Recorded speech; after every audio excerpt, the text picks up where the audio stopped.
everyone, Cynthia Silveri here with another episode of Cynthia's Artful Life. And today what I wanted to do was build off of what I already did on my last video, which if you saw it was this little bird using a frottage or rubbing technique to create this with stencils. And those are from some of my stencils from Stencil Girl products. So I've done that. And today I want to do something similar, but I want to use some different materials. But another thing I wanted to show you and what kept inspiring me and what I was trying to work on in my previous video, I showed you all of my so-called mistakes. This was a page out of an art journal that I did, oh gosh, I think it was 2019 or 2020. And these are all my little bird stencils, and I had done some different techniques with a gel plate and to get to this. So anyway, I just wanted to show you what I had done with some of my birds in previous work. So that one, and then I just did this one, and then now today what I want to show you, what we're going to do is I want to use the finch. I don't think the finch was in that other one. You'll be able to see this better when I show you the work. So we're going to use this stencil, and we're going to use that frottage rubbing technique using a graphite stick.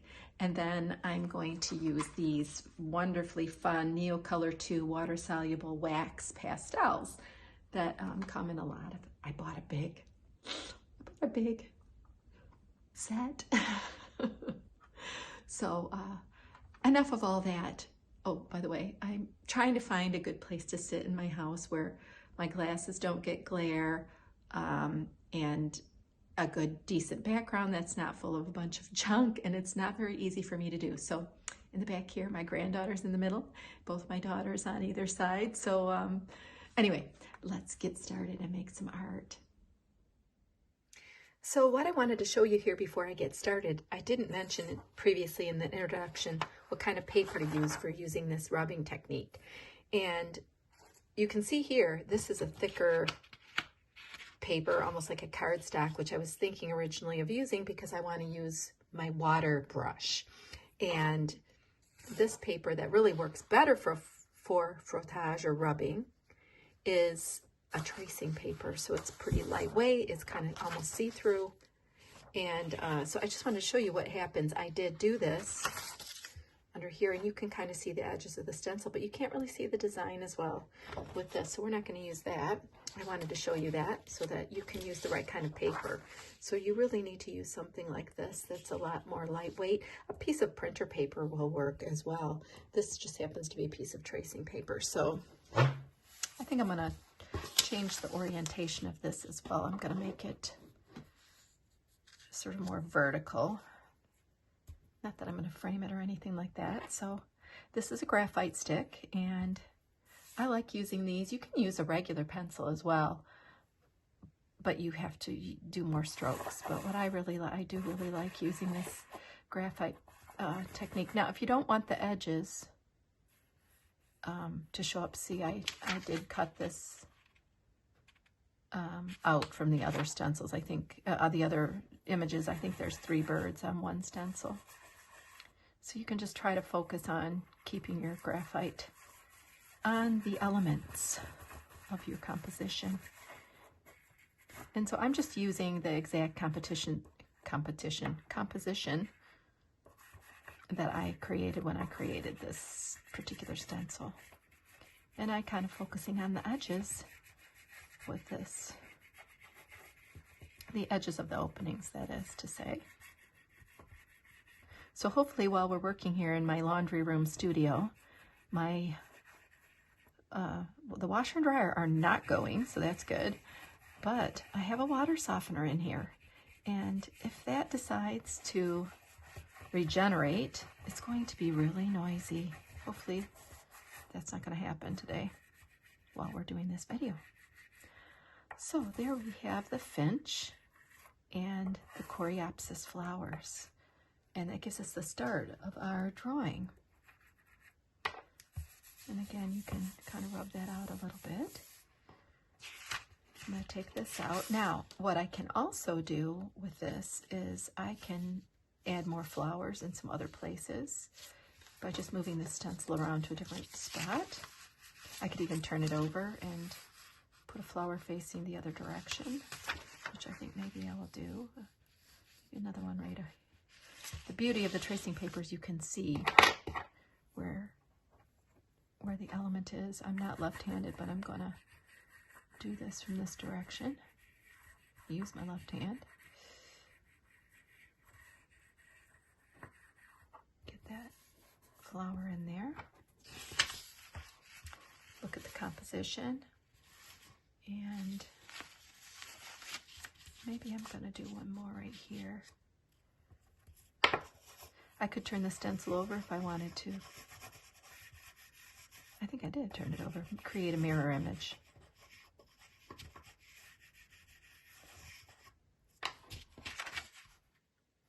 And maybe, I think one more right here.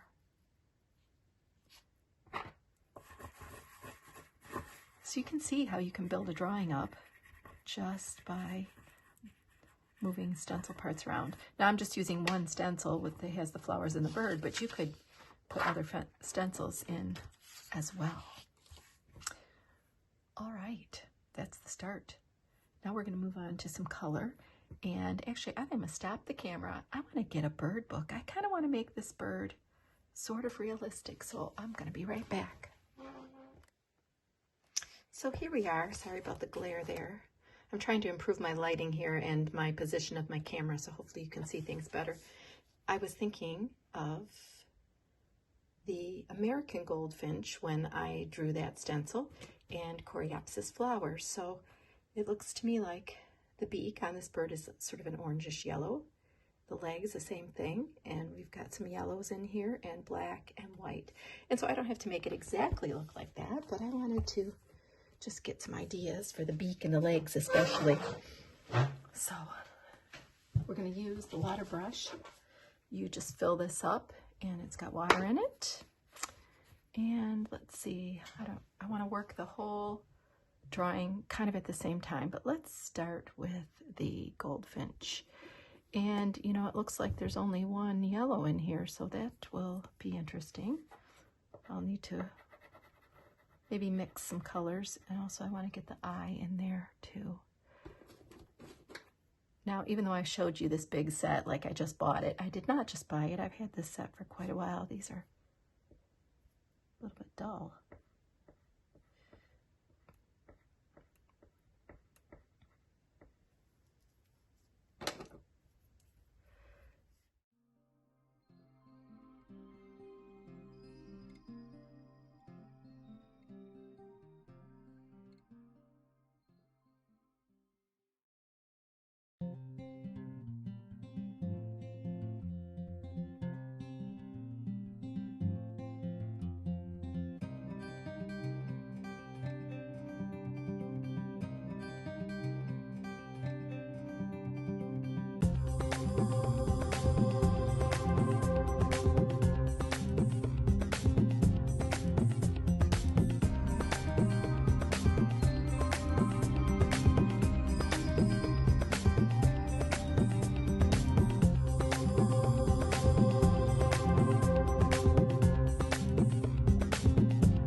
Now, one of the things that's important to keep in mind when you're working on a drawing or a painting in color, well, even if you're not using color, is the tonal values, or the value. If everything's the same value, then you lose the image. So in this case, everything right now is flat. And so I'm going to want to push that background.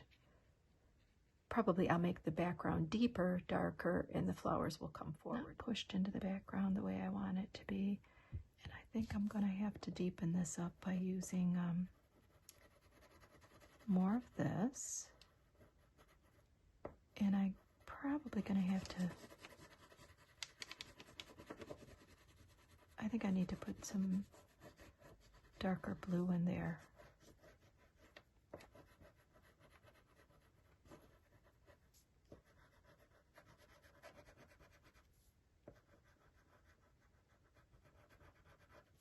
Because like I said, I don't want to use black, and I don't really want to use gray. So I'm going to use,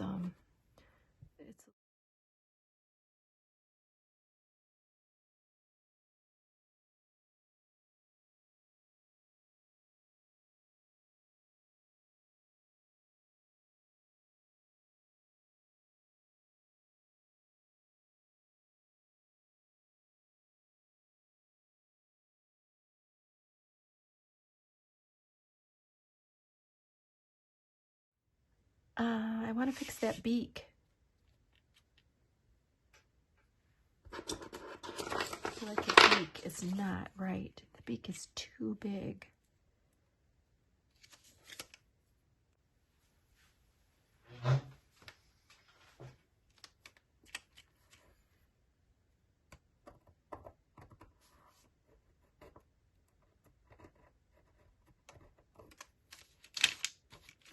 You can see that beak is really, it was way too big. So let's fix that.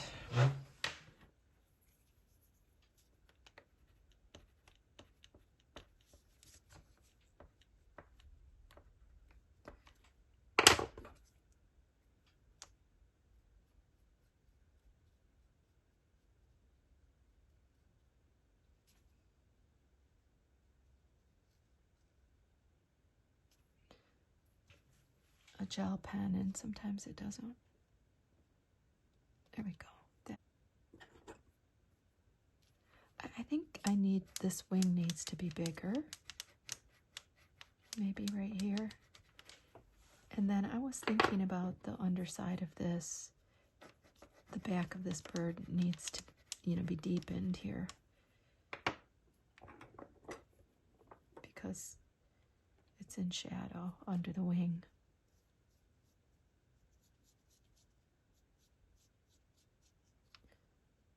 So I like that a little bit better.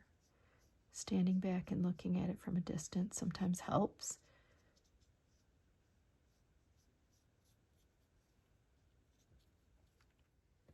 Sorry about that.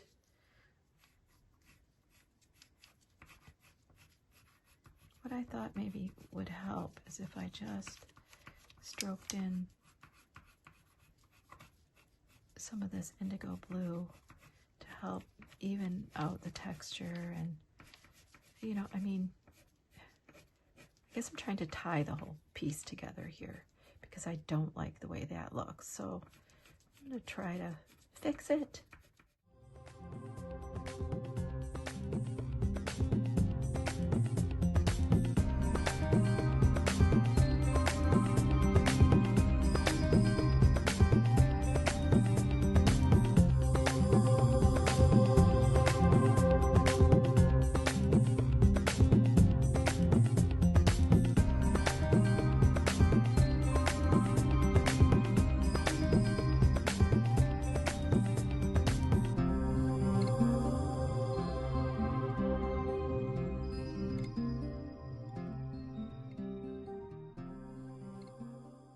Like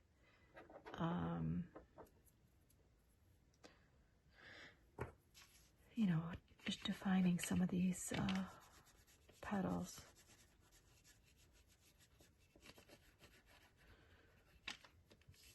some of these are, you know, behind each other. Oh, it's probably getting overworked. It's overworked. Stop, stop, stop, stop, stop.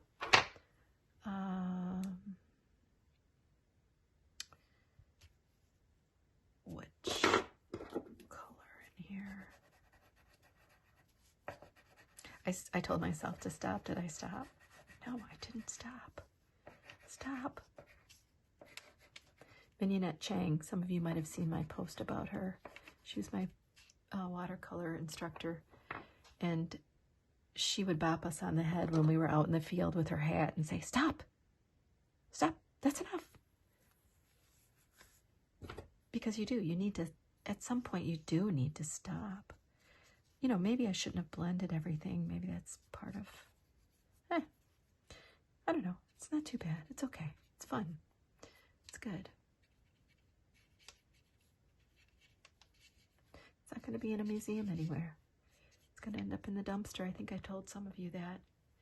Yes, my art is going to end up in the dumpster when I'm gone. My kids are going to go, oh my God, Mom, what are we going to do with all your stuff? And they're going to just get a dumpster and chuck it in.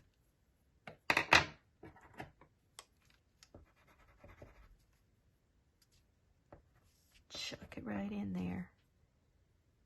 I mean, what else are you going to do with it? You can't keep all this stuff. Well, I know there is one little thing I need to do. I need the black. I need the black. Black. This.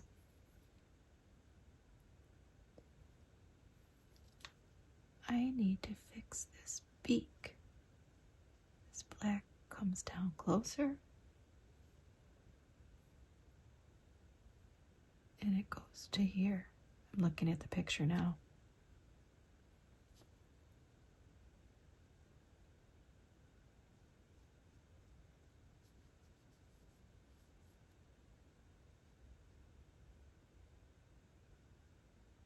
It actually, the black actually kind of touches the eye.